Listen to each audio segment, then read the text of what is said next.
Men live their lives linear because we are always trying to get somewhere in purpose.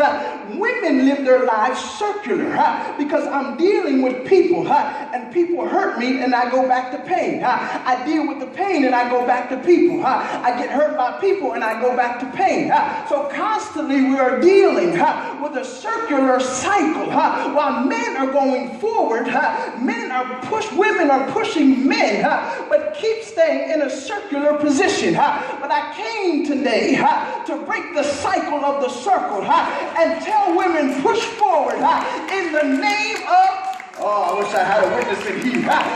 You better understand that when you get to a place where you're always dealing with people, it always drags you down. I came to rebuke people in your life because there's some people that you need to delete off your Facebook page. There's some people you need to take off Instagram. Some of y'all need to go through your cell phone and figure out if they are not pushing me towards purpose, they don't belong in my life. If these people are pushing me towards pain, why are they here? See, men are quick. If I feel like you ain't pushing me towards purpose, men are quick to cut you off. Oh, I wish I had a witness in here. That's why when men go through a divorce and women go through a divorce, men may cry for about 2 weeks and say, oh, I messed up, but then go on about their business because they're linear. Women go through a divorce and they go back to pain, only to meet some more people, only to go back to pain. Eventually you got to realize if he's been gone for 15 years, baby, it's time to move on. Oh, I wish I had a witness in here. I cannot keep going through this cycle because I got a purpose in my life. Yeah, the divorce may have broke me, but it didn't kill me. Yeah, the relationship may have broke me, but it didn't kill me. Mama may not have raised me right. It may have broke me, but it didn't kill me. And as long as I got 2 feet, I'm always ready to get to my purpose. I have some women in here that don't mind putting your hand together and giving God the praise in the building. Somebody put your hand together and shout glory. You better understand that this is what we're dealing with in the text. That Rahab was in a position where she was always dealing with pain and always dealing with people. If you ever understand Rahab, Rahab was somewhat of a hero, a heroine, if you will. Rahab was a harlot, not just a prostitute, a harlot. In other words, she ran the prostitute house. She just didn't do it. She ran the thing. The Bible says that her house was on the wall of Jericho. When we talk about the penthouse suite, that she had to have the wall.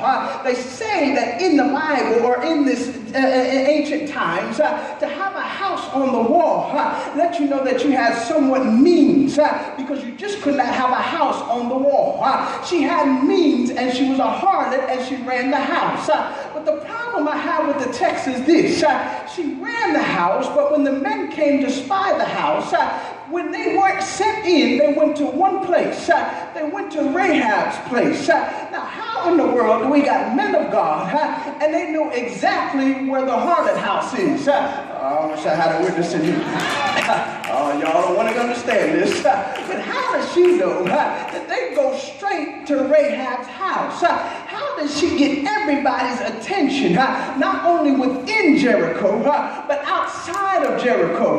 You ever wonder why she had heard about the things of Egypt and not been in part of the Israelite? How did she know about the Red Sea parting? How did she know about God delivering the people? Who was coming to Rahab's house when they should have been at home? I wish I had a witness in here. We're talking about the Israelites.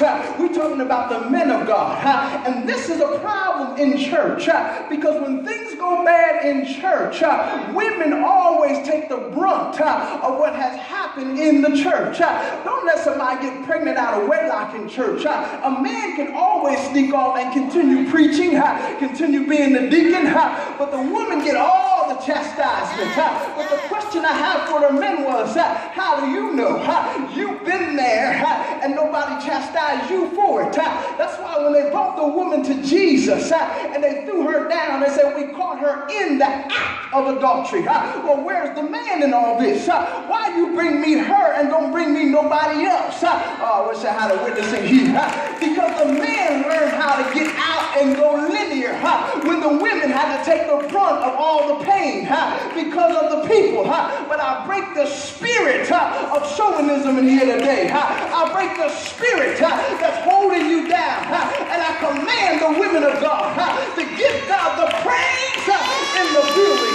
Because even though people tried to kill you, even though the pain tried to break you down, we telling the devil, I'm still here. Oh, I wish I had a witness in here. Somebody holler, I'm still here in Jesus' name. Somebody put your hand together and shout, Lord have mercy. I'm still here.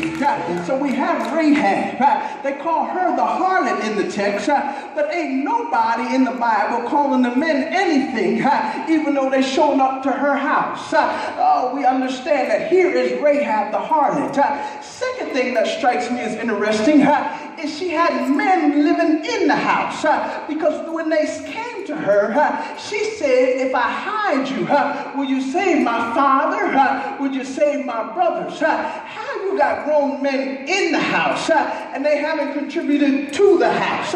Why are you paying all the bills and you got men living in the house? Oh, I wish I had a witness in here. How y'all got grown men in your house and they ain't paid a bill? How y'all got grown men in your house and they ain't washed a dish? I've never seen a generation of women that don't mind taking care of men. He home playing Xbox, standing all day in line for a Call of Duty video game while you out working 50 and 60 hours a week. Young ladies, let me pre-warn you. If a man ain't contributing to the house, he's not the man for the house. Oh, I wish I had a witness in here. How in the world you got your man dropping you off at the job in your car and he driving around the block all day searching for his homies and then come back and pick you up loose here? The devil is a liar. How in the world you got a paycheck and you buying him $200 Air Jordans and he ain't bought you nothing in 2 years? How you got a child and he up in the barbershop bragging about how you bought him all his clothes and he bragging about it, and you got a child at home that needs to be tutored and you spending the tutoring money on some Negro Air Jordans? Oh, I wish I had a witness in here. Somebody better put your hands together and agree with me. Lord, have mercy in me. You better understand that any time that we are dealing with this, Rahab got men in the house, but the men would rather see her prostitute herself to make money than them get a job. Oh, Lord, have mercy. How much pain are we men willing to see our women go through until we get a call to action? How much pain are we willing to see our mamas go through before we stop selling dope? How much pain are we willing to see our mamas go through till we stop getting pregnant out of wedlock?